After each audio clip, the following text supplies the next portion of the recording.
Hello, hello. How is everybody doing? It is Friday night. Toy Armada Live. Let me know if everybody can hear me. Looks pretty good on my end. Trying a slightly different lighting concept today. Not sure it's all that great, but here we are. And we are all about the tidal wave tonight. And shockwave, depending on your geographic point of view. So let some people trickle in. Yeah, the deep dives have been going well on the long form ones. I don't know how to ramble well enough yet on some of the other topics I want to talk about, so I figured I'd do another deep dive or a couple deep dives here in a row and see how they go. I get a lot of questions about tidal wave from Armada, and I figured that would be as good a place as any to start, and to be my number 2 advocated for remade figure that needs to be remade. So Vector Prime is number 1, tidal wave is probably number 2, Sidewaves is probably number 3 for my creations that I hope to see remade someday. Let's see here.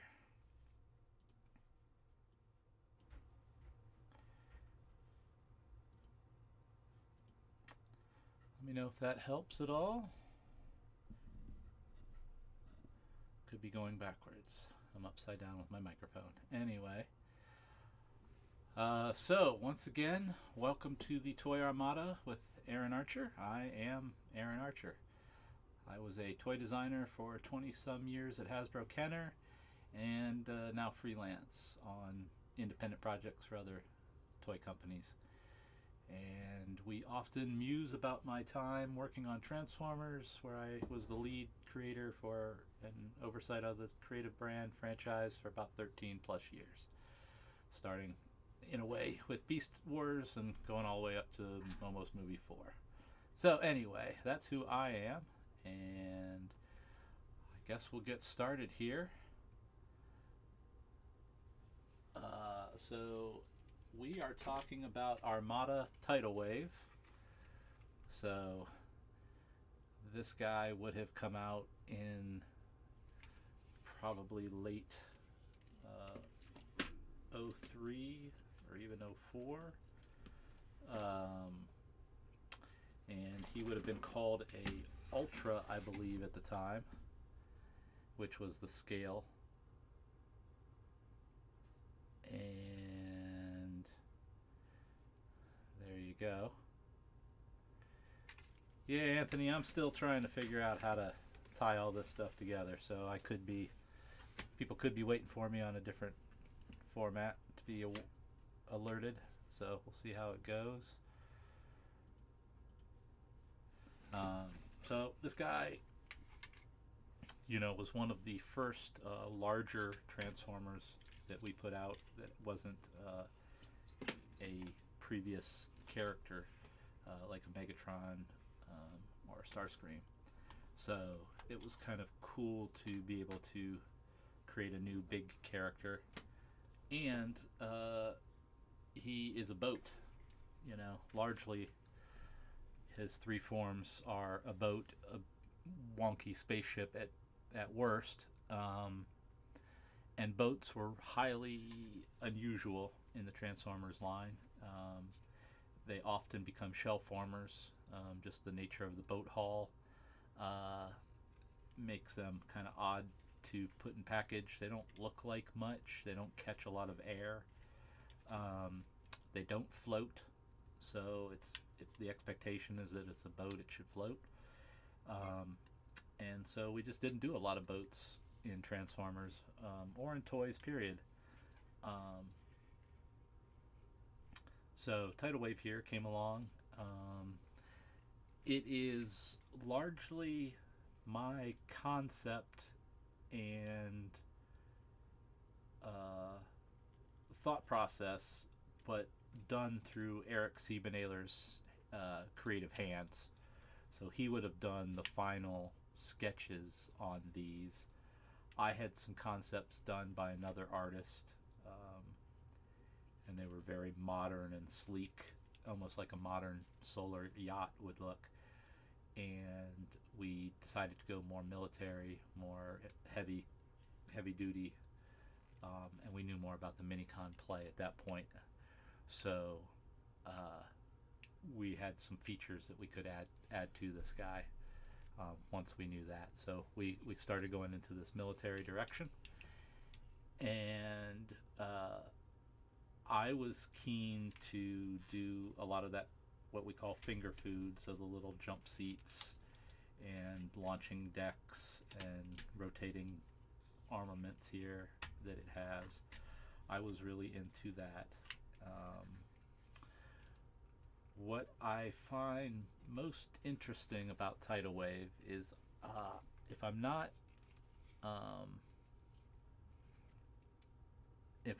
mistaken, the might be one of the only Transformers that has a large form that combines or transforms to a robot, but then breaks apart into 3 separate modes that don't have individual robot modes.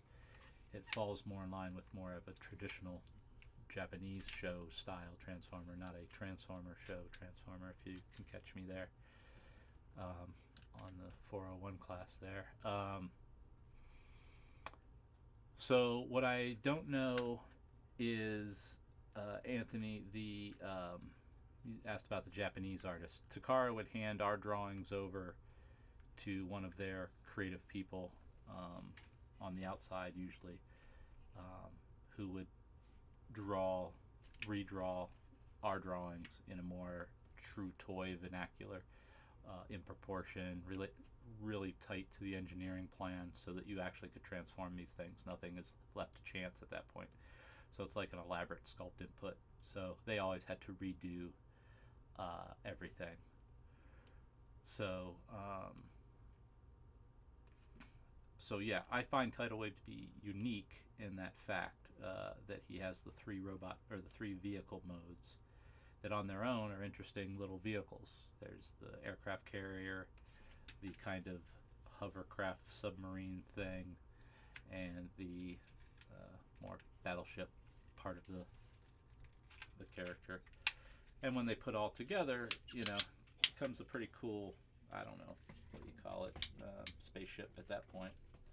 I guess you gotta take them apart a little bit. So one of the rules of Transformers that I'll let you all in on is that often internally we were working with models, and you had to be very delicate with those models. They were either hand painted or early shots, or maybe the actual prototype model that you didn't want to mess up. So you often hated to transform models in front of management particularly, but really anybody, because it was such a painful process, because you didn't want to break it. So it looked like it wasn't a fun toy. It looked like it would be tough for kids to do. Like, oh my gosh, look at that guy struggling with that thing. And in reality, we didn't want to snap it, not just because we couldn't show it at that point to the next person, but it cost a lot of money and time, and they're so delicate that you really can't fix them. Once a certain structural point is broken, it never regains its strength again to the point that we could use it very much. So they'd often end up becoming looks like models if that would have happened.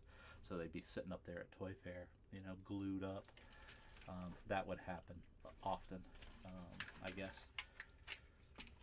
So I sit here and kind of laugh that I'm trying to transform this in front of you, because that was something I really worked at never doing in front of anybody over the years, because you could only do it fast and break things, or again make it look like it wasn't fun, which was the real kiss of death.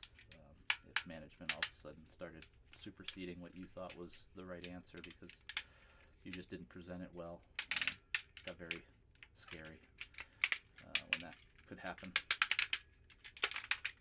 So, and just like that, we have our hovercraft submarine version. These also don't have individual names. I think we all refer to them as their vehicle type. You know, and again, these were nice little launch pads. You could put minicons on here and just kind of have this off on its own mission. The aircraft carrier here, I have long since, I think I put, I got this sample from a friend of mine who is a toy dealer, Matt Bolton, and it didn't have the minicon, so I don't have the minicon to come out of the deck here. But that's the aircraft carrier.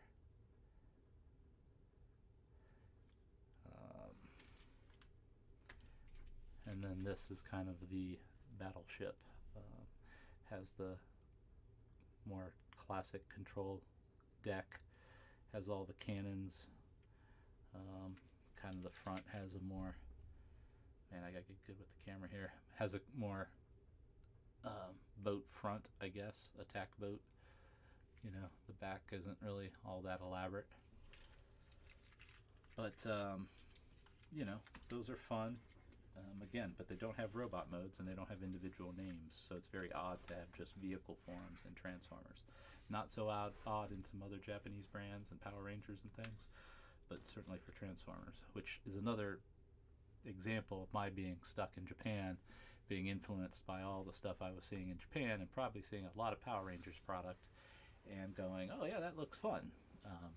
Not fully thinking it through that I was making kind of a stranger style of Transformers. Now I think the style that he ended up looking and how he looks and how Eric styled him probably overcame that feature, because no one seemed to ever mind that they didn't have 3 robot modes, that it's not a true combiner.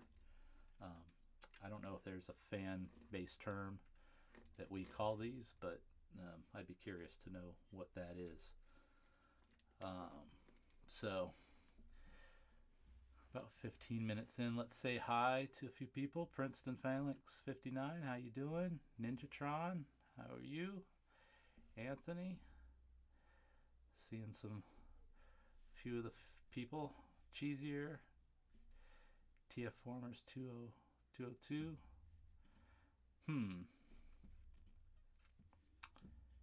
You know what? It didn't seem like it is live on my YouTube page. I see what you mean. Anyway, so I hope people see this. That will be the next thing I work on. All right.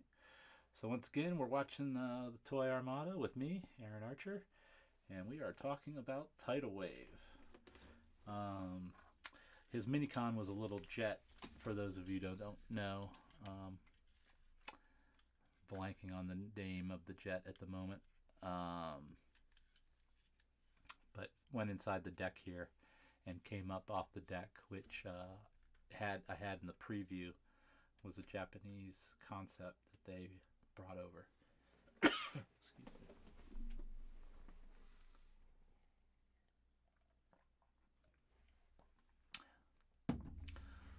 Hey, hello from Germany. Ramjet, you're right. How could I forget that? So that was pretty cool. One of the things that we talk about often with Tidal Wave is that he came in the States. He came in with this green accent color, kind of this military green, and it's on his head as well. In the original plan for that character, he was going to be purple, and that is the Japanese color release, and the animation colors. Kind of see him in there. I don't know. This is one of the only toys that we were requested by management to change the color of, because we had at the time what was seen as too many purple characters. So we had Sky Warp at the time. Probably Sideways was still in the mix. There was probably a Minicon team in there somewhere. Galvatron was coming in. So that would have just been another purple character and another purple villain per set also. So it was seen as, let's try to go a different route. Let's try to find a different way to present that character. And that's what we came up with. We didn't have a lot of green in the line. Transformers never has a lot of green. Green is a more construction color.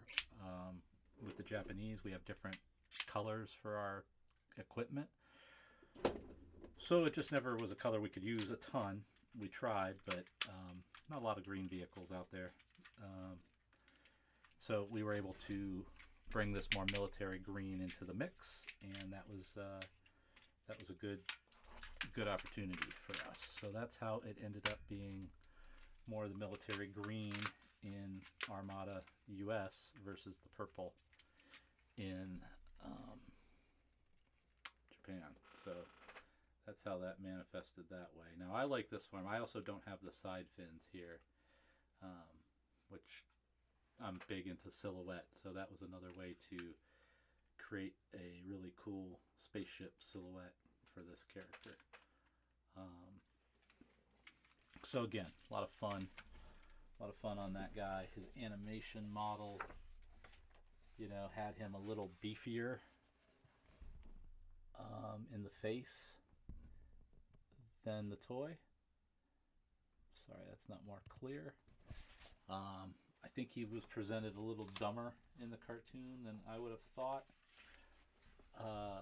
Really cool character in the video game. Whole level, you could play inside of him. They really accentuated his scale. He was truly a battleship kind of thing.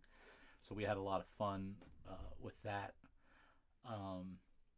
Was also redecoed in Energon with some funky white and green colors. I also, so one of the things I did as many times as I could was to, I like to buy artwork. I collected artwork, so at different times I bought artwork.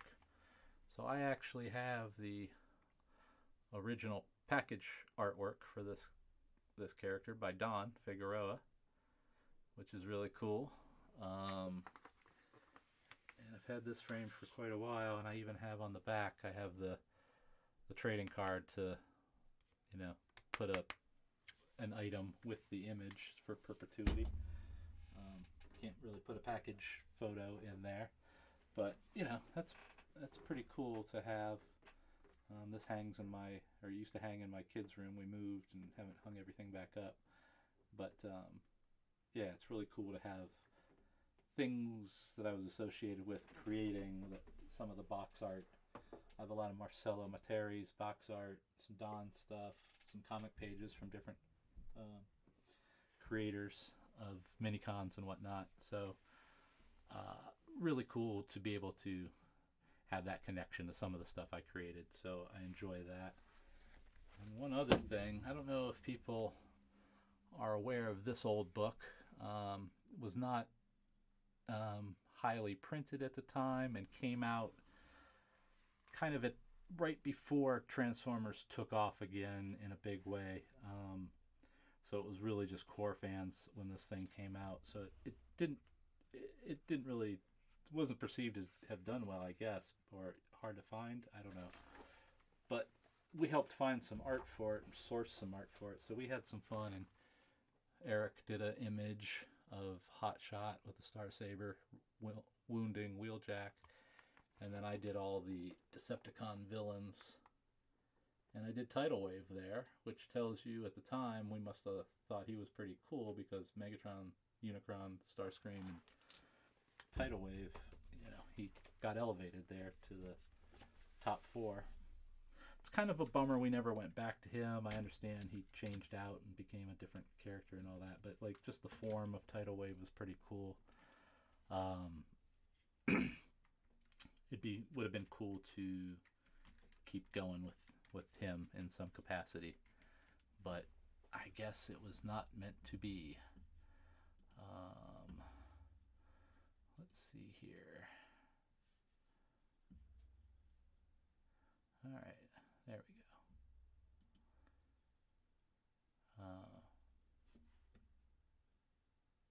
Whoa, sorry about that. Yeah, so having that art's fun. I have a couple others, so I think I'll do a couple more of these deep dives and show off, um, the whole complement of what I have in that regard. Another thing that came up, yeah, there was some issue with that Generations book when it came out. It was a little higher priced than books were at the time. It was kind of rare. It came out through Image Comics, I think, which wasn't a Transformer partner. So really odd book and didn't see wide distribution at all.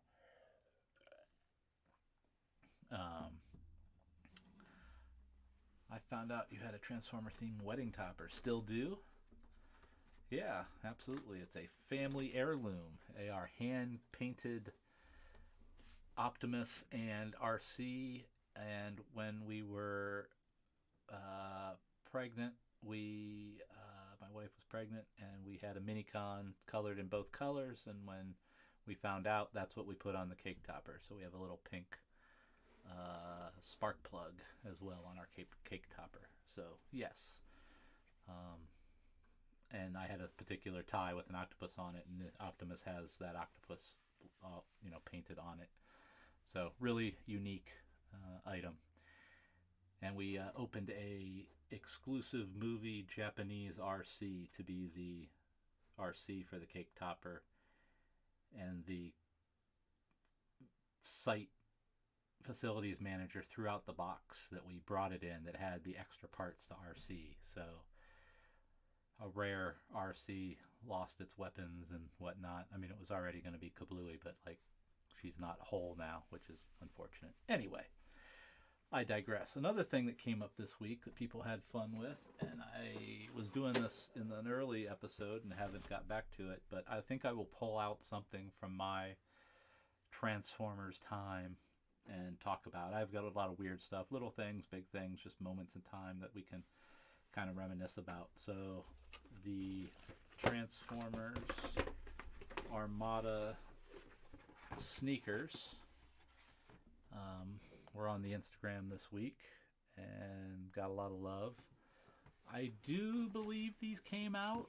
The box is pretty elaborate and has markings, trademark and copyright markings. Would have had a sticker on the put on the box that would have had the UPC and information about the shoes. Have they announced that they're going to do a tidal wave yet? Or is it just something we all think is going to happen, by the way? So pretty cool. They definitely used the Armada style guide at the time, which was kind of strange. Also used on the McDonald's items, I believe. So, and this, we must have been transitioning into Energon or something. So they used this more classic, the Transformers without the underscore of Energon or Armada.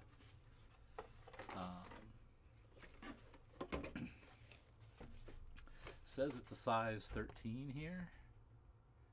I don't know if I believe that. Pretty cool. I helped do this package layout with the spacey graphic radar dish thing, so this is kind of cool to have. Also, in my mind, it reminds me of the old Kmart Slurpee machine logo. So let's get to it. These are the shoes. They have an Energon or Armada sticker tag. Also has the information there. So no UPC, or price tag. So I gotta believe these were probably made if they get to this level with tags.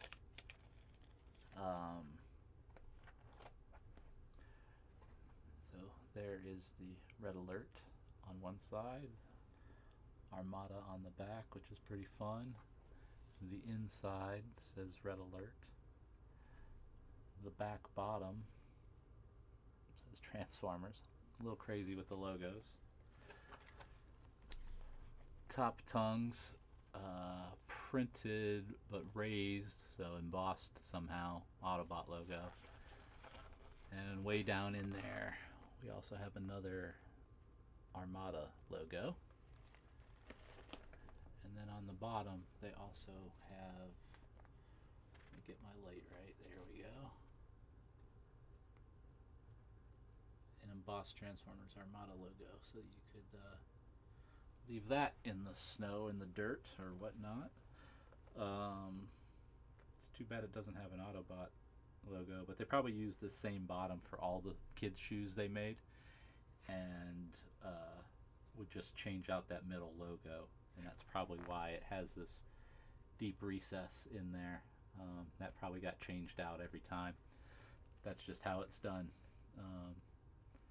So anybody who really collects kids' shoes, and I don't know if you're out there listening to me tonight, but I'm guessing there's other formats of kids' shoes that have the same cut with just a different graphic, different logo. Look at that little Autobot on the side there too. These are pretty fly, man. They're kind of ridiculous, but to show your love of a brand, I mean, there they are. So dug that out again. They are totally like, you know, a kid-size shoe. I mean, my hand's as big as the shoe, so I won't be rocking these at TFCon anytime soon. Colin, I'm sorry. I'm not binding my feet to get into those. Sorry. And even the box kind of lines up, which is kind of the box top lines up, which is kind of snazzy. So yeah, I thought I'd cover that, and some of the tidal wave things, and see how it goes. How's everybody doing out there this weekend? It's getting cold here in Ohio. I know the snow has hit certain parts, but yeah, what if that shoe really did do the woo-woo like the Red Alert toy? Ha, that would be funny and annoying. Yeah. Yeah, Power Rangers in Japan is called Super Sentai. Yeah. I am not going to be the archive of the correct terms. I'm using all this stuff as inspiration. I am not a fan enough to remember all that stuff or care totally, but you are correct, Anthony. I don't want to dismiss that. It is Super Sentai that I was being inspired by. So you are correct. Hey, Mike, we got everybody here coming.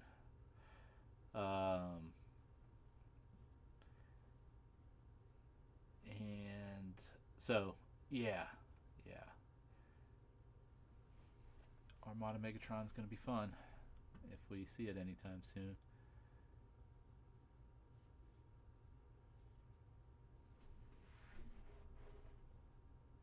And the cat has shown up, people.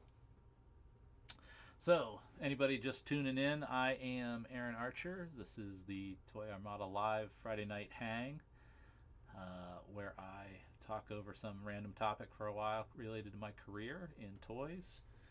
And then we kind of just talk about Transformers most of the time for another half hour or so.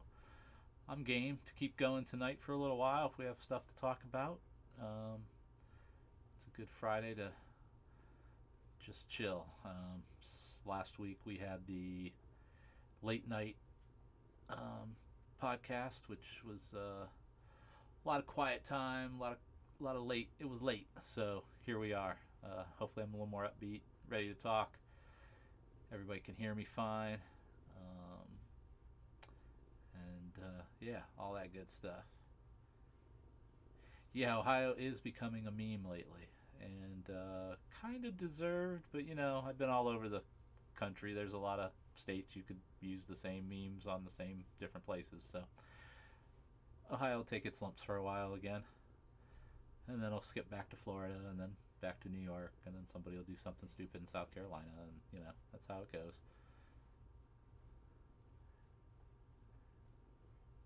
Do I have any plans to talk Sigma 6 in the future? I probably do, but it's going to be down the line a little bit once I get up to snuff on my digital layout here, so that I can invite some other partners who probably were more connected to these things. One of the things that I want to do here on the Toy Armada overall, and right now we're covering my career and my time on the toys that I created, but there's always someone next to you doing other toys or doing part of the toys I'm talking about.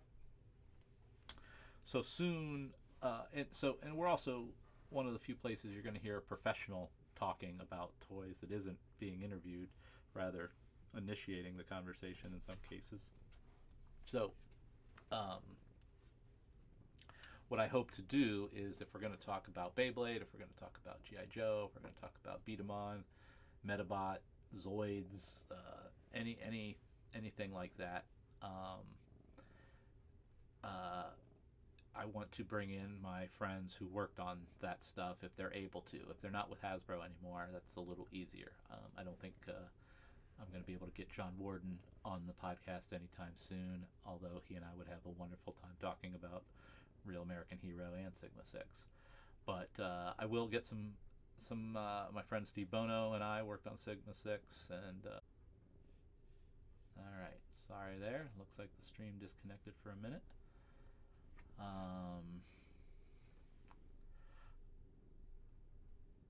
So like I said, I want to bring in some of my friends who worked on this stuff and can tell their stories, because the whole point of this is professionals sharing information and the little stories behind the toys, behind the scenes, the inspiration, the thought process, the things we had to change and what we thought of that, things that didn't come out, whatnot.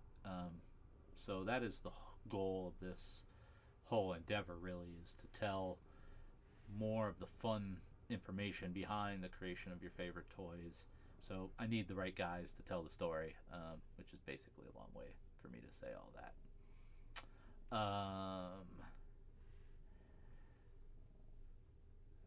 Ninjatron, was there any consideration to put Tidal Wave Mirage into the Cybertron line? I don't think so. When Cybertron was created and it was starting off with this whole other concept, the Supercross concept, it was really about these next Transformers that we're going to find on these planets, so we could only bring so many forward, and I don't think Tidal Wave ever made the cut after that. We painted ourselves into a corner with Tidal Wave, right? He's a boat, he's big, he kind of serves the same purpose that a Devastator or a Scorponok in some ways could serve. So he kind of just fell out. I mean, that's how it goes. A lot of times, like I say, in these toys, it's all fashion industry. It's a fast turn. So if you had something more interesting or sexier, that's probably better than saying, oh, we're dragging along this boat, even though we did for Mirage. Maybe Mirage's name should have been Tidal Wave, right? I think I can agree that is a misstep we took. I have not considered bringing voice actors onto the podcast, mostly because I don't really watch the shows to the same level a standard fan might.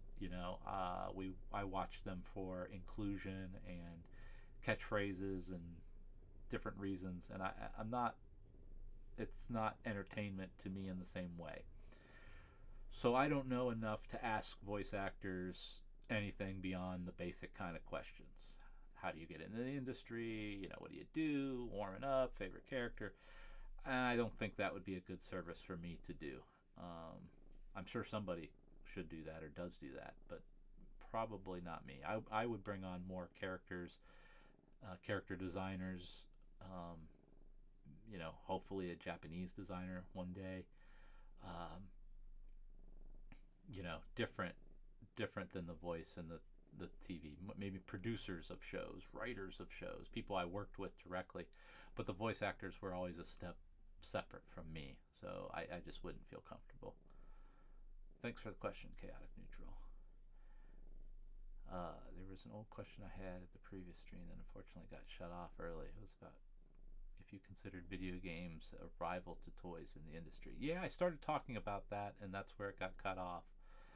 Well, it certainly is. It's all about mind share. So, really, I think of it as a bigger step away from toys and video games. It's really just how kids are going to spend their time, and video games are so much more immersive and not static, and replayability and everything. So it's just a better way to live, period. So toys have not become a distraction as the way they were. They more replica, more badge of honor, a symbol of what you already like or what you're into.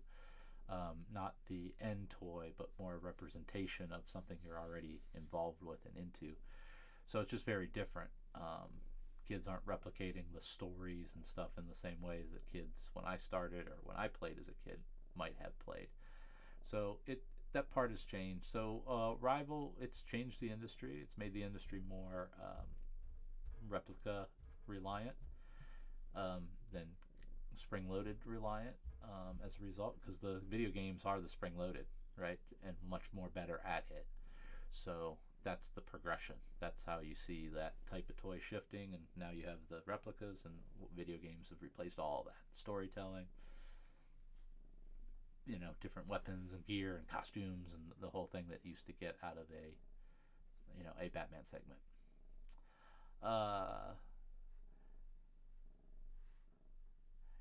Yeah, I was in charge of the G.I. Joe brand from 07 to, I don't know, 2010 or so. So worked on Sigma 6 to the end, towards the end, Adventure Team, Sigma 6, and some of those 3-packs, military.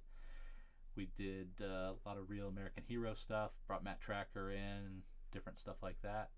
I didn't make any Joes, but I was John Warden's boss at the time, so I let him be the lead and run with that, and not let him, that was his role.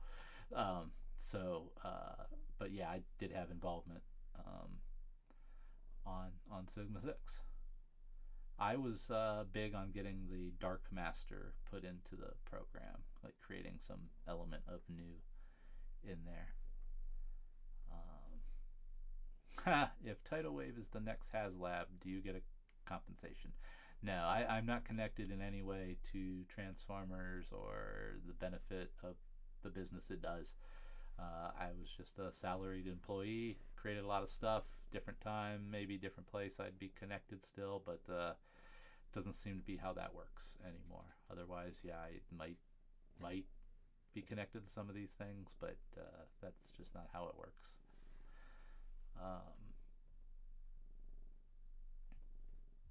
Okay, yeah, so there you go. The character died. See, that's what I'm talking about. I don't know enough about the shows, unfortunately, because we'd set them in motion and then be moving on to the next set of products. So we'd have to... I don't have a good read on the final stories and things. More the mapping out is where I was. I noticed a lot of your concept art with Red Alert had him with a siren on his helmet. Do you wish you still had this feature or made it into the final design? It kind of has it on the side of the head. That was meant to be like a clear siren thing in there. But yeah, I was trying to be very overt with some of those early heads. Hot Shot had a race car helmet. Smoke Screen had a construction style helmet. I was trying to bring a more literal or kid view into some of these things. So yeah, Red Alert had a lot of siren designs as a result. I didn't want anything to be left unobvious. I wanted it to be well thought through design. Hot Shot also has the 5-point harness, seatbelt, as part of his design. With his race car design, race car helmet. So it's all, one cohesive thought process. In the Phantom Menace episode, you said that one of the lessons was not to expend too much energy in making toys of lesser characters like pilots or politicians. Was there a similar situation in Transformers? or maybe we shouldn't put that much into that toy or toy of that character. Not always characters, but in a way, you can imagine trying to do any kind of train, whether it was historical or not. Even Astro Train was like, you didn't see it, because a train was just very difficult. If the trains for RID hadn't been already made and costed and kind of too good for Hasbro to pass up because we needed something at that price point, I'm not even sure we would have released those. Even that's a great combiner. But trains just don't present well. So, like old men or politicians in Star Wars and Batman, trains were often the one thing that people didn't want us to worry or spend too much time about. And so if Astro Train was having trouble, you can imagine just a train was going to have trouble, or a thing like Web Diver. With, so that's a good question. And then each of us had our own pick. So we avoided boats for the large measure here and there, and we had to avoid any vehicle that wasn't. We tried that wasn't an obvious thing that kids knew. So the stretches there are the space station minicon. Not every kid knew what a space station was or what it looked like. Things like that are a little more oddball. Submarines. Yeah.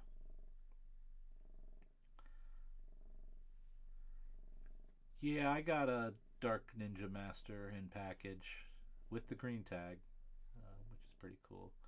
Not giving up on that one. That's one of my last Joes.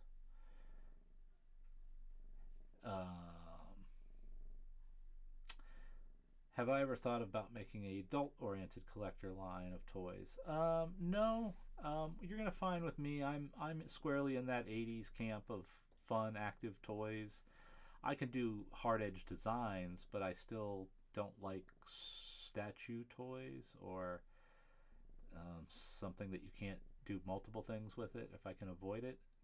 Pose and hold different stuff.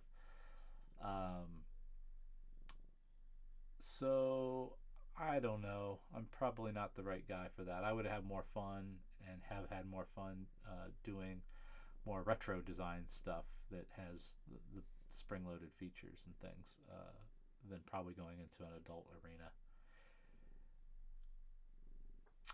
I did not design the human characters. We had heavy say in it because we were trying to, appeal to a wide market globally. A little bit of conversation about color of clothes and things. We wanted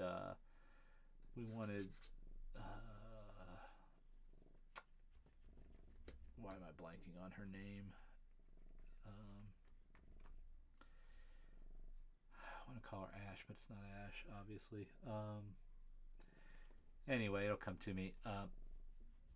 She was originally purple, had a purple outfit and different things, and finally the Japanese had to tell us that purple was a villain color. Yeah, Alexis, sorry. Purple was a villain color in Japan, and they just could not put a girl that wasn't with a negative leaning story in any way, villain story, in a purple outfit. It broke their cultural use of subtle story through color and style and shapes. So we had to change her shirt out. I had more say in Kicker's space outfit and helmet design than I did any of the actual characters. Again, I was worried about the robots and how they presented in the show and in product. Stuff that wasn't going to be made into product, I didn't really spend my time drawing, if that makes sense.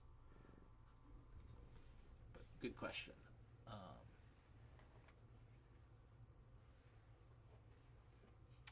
When DC launched the DC Direct figures in '96, was that something that Kenner took issue with?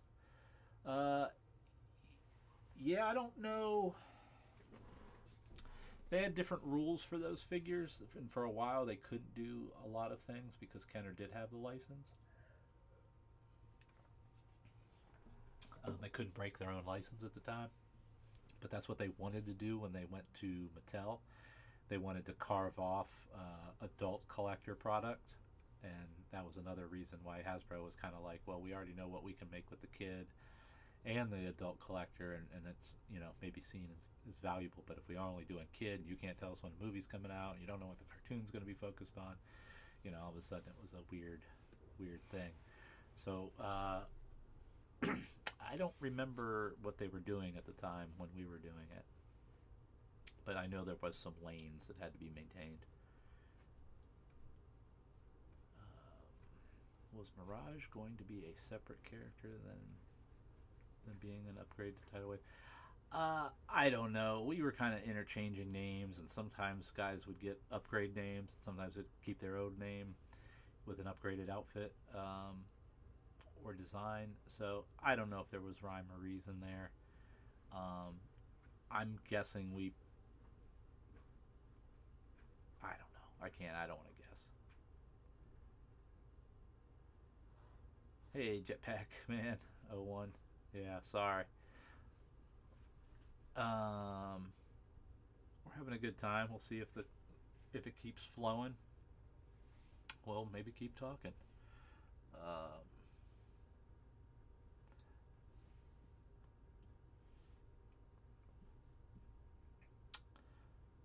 Have I ever seen statistics of what country Transformers was more popular at the time when you were working there? I don't know if it's classified information. I'm not going to get into numbers, and honestly, I don't remember or wouldn't have known. But at different times, I can tell you Beast Wars was certainly popular in North America and Italy. Beast Wars was big in Italy, and I believe France as well. I think they were seen as, you know, compelling products for the European market. You know, they're animals that turn into robots. They're not warring machines or cars I've never seen before. So it was an opportunity, I think, in those markets to really push Transformers, and it did. I believe Mexico was a big market. The South Pacific was a big market. Australia as well. And England to some degree, I think, was also one we looked to. That was back in the Beast Wars days, and then it just kept going from there. I think Canada was always in the mix. North America was always somewhat big, so don't want to take anything away from Canada, but they have their own distribution issues or uniqueness with the whole Quebec scenario, so sometimes they're delayed or cut out of certain waves of product or exclusives or different things because of translation and whatnot. But you know, Transformers is big everywhere. What happens is you can imagine everywhere the price structure of every country is very different, and you know, some of the lowest priced Transformers in one market are still very expensive in another market and unattainable, really, let alone the larger ones. So we focused the type of products we were going to make, and then where you could sell them. So that's that. Here in Chile, Armada was huge. Yeah, Armada now gets into the bigger push, and we did try to get into South America and in different ways, and in different parts of Europe. We were pushing into Portugal and some of the Eastern Bloc countries, and in Russia at the time. I believe even India as well, if I'm correct. So yeah, it doesn't surprise me that in Chile Armada was big, and that, you know, we put Carlos in there, you know, to represent a wide population that was hopefully going to enjoy this show. So you know, can't solve everything with one character, but there you go.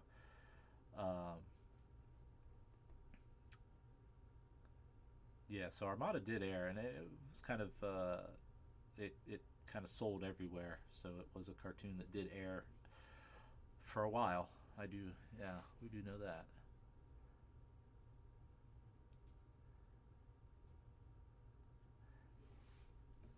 T-Formers 2002. What was the thought process behind Energon, Ironhide, and having the head?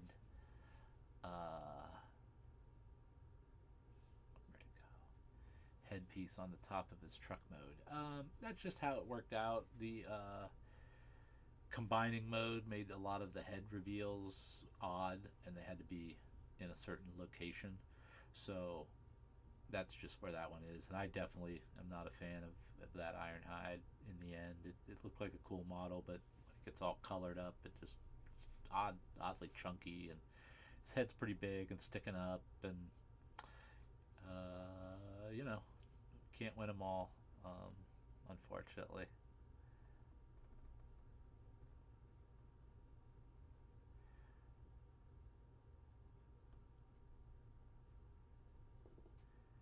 Yeah, yeah. When these different animation programs got sold in to different places, sometimes if a station in a country had access to the library, they would run whatever they had for years in some cases if they had access to it. Um, so it doesn't surprise me in some countries that these really did run for a while or were hugely popular. Um,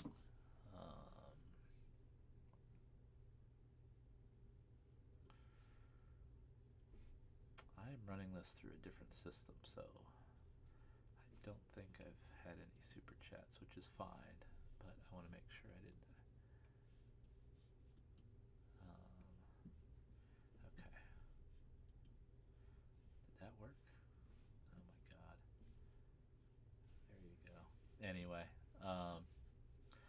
trying to tie all this stuff together. Anyway, Energon also had quite the merch push early, but then the series never finished airing in Latin America, ironically, while the Armada reruns are still going. Yeah, if they get sold in differently, the stations do change ownership or go out of business or become state run or vice versa, and the rules change at that point, and that means, you know, shows come in and maybe they don't finish and different stuff like that. So that's unfortunate. Sounds like the Chilean people got the got the best version of Armada though, so that's something. Yeah, that's right. I do remember that Toys R Us sign in Times Square. I believe whose art was that? Was that Don's art or was that Marcelo's art? There was a big Unicron at one point too, wasn't there? That was pretty cool. Go up here, see if so if anybody's got questions, please ask them again if I buzz by them.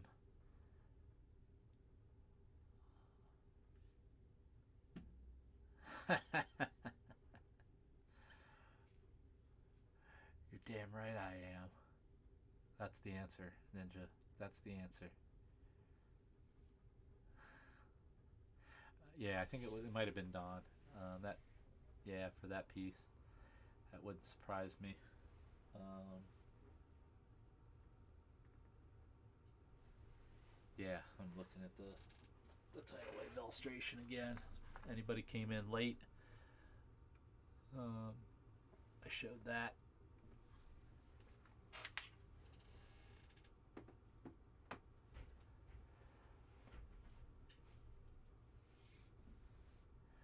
What do we got? We got another 5-10 minutes, or get a blast here.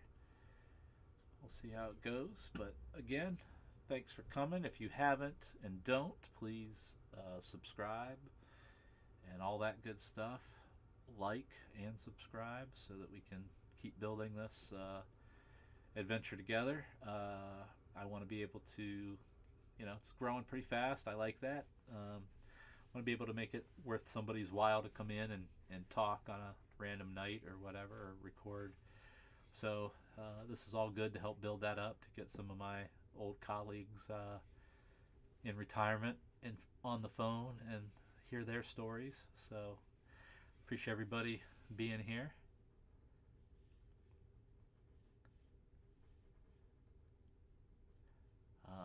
Remember when the Dreamwave art was the primary way the Transformers brand represented itself in the early 2000s? Do you ever think about how strange that style was in retrospect?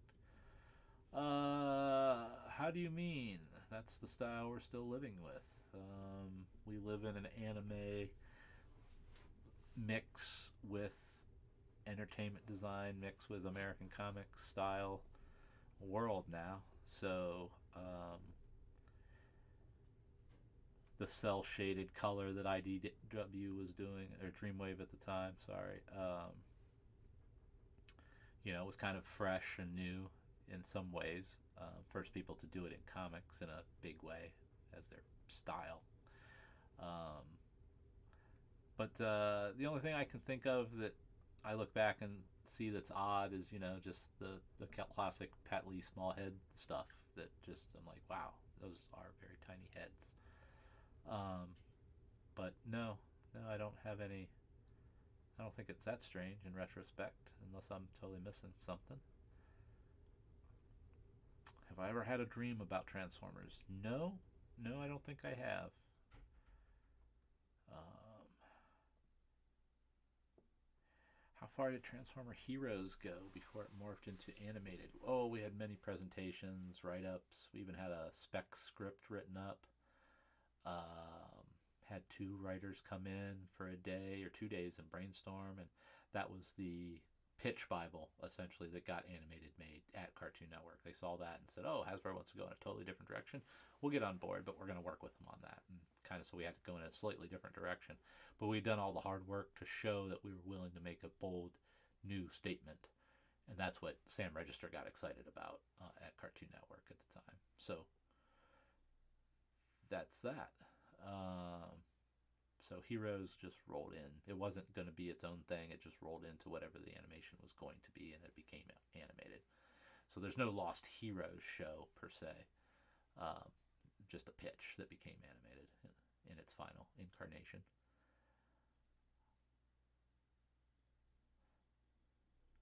Yeah, so Steve Drucker's daughter is Alexis, and he was the guy who did a lot of the voice dub stuff and connected tissue to the animation partnerships globally and getting sizzle reels and all that stuff for the corporation. And that was his daughter's name, and it worked. That was a popular name at the time. Um, yeah, the Dreamwave stuff does have a kind of a roundness to the robots that does make them look puffy, but you know, there's all kinds of styles, and styles come and styles go, so I don't really think about it too much. Yeah, the foreshortening was kind of weird. Yeah, but you got to give them credit, man. That brought Transformers back in a big way. It was dynamic and at least unique. Some of the fisheye lens stuff, and it definitely left its mark. And I can't say that it didn't help put the brand in a positive direction that it was already heading in, but added speed to the enterprise. So it's unfortunate that they went the way they did and how it all went down for sure for the people who didn't get made whole for the work they did and stuff is very crappy. Um, but I do give them credit for the creative output and contribution they did make to the Transformers brand. So and then IDW picked up that ball and ran with it even harder. So it all worked out. So all right, well, we're at 11 here. Again, thanks for everybody for showing up. Got one more here.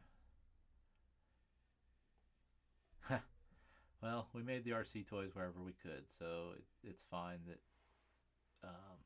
she was in Energon and animated before having a G1 version. Again, every year there's less and less G1 fans in some ways. That was the thought process, at least at that time. So you know, um, yeah, that's how it went. All right, so that is mostly it for today. Again, please like and subscribe.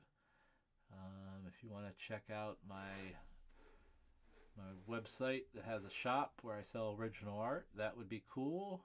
Check out the Instagram where I cover this stuff on a more daily basis, and show things like the shoes and other odds and ends of stuff I have. And as always on the site, I do have original artwork for sale. You know, kind of big, originally painted, framed characters and things. So if you're looking for a last minute gift or something unique from my era of Transformers, you might want to check that out on the shop. Big hand colored matted pieces. I'll show more next time. So if you're into that, always appreciated. So good night, everybody. Thanks for coming. And we'll see you tomorrow on Proto Man's live stream. All right. Thanks for coming.